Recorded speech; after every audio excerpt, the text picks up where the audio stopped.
వరదలకు పాడైన Kaleshwara ప్రాజెక్టులోని Kannapalli pump house 2 మోటార్లను ఆదివారం ఇంజనీర్లు రీస్టార్ట్ చేశారు.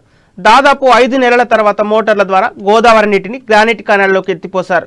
జూలై 14న వచ్చిన భారీ వరదలకు ప్రొటెక్షన్ వాల్ కూలిపోయి కన్నపల్లి పంప్ హౌస్ నీట మునిగింది. దాంతో 17 బాహుబలి మోటార్లు ఖరాబయ్యాయి. అప్పటి నుంచి వాటర్ లిఫ్టింగ్ చేయకుండా పంప్ హౌస్ను ఆపేశారు.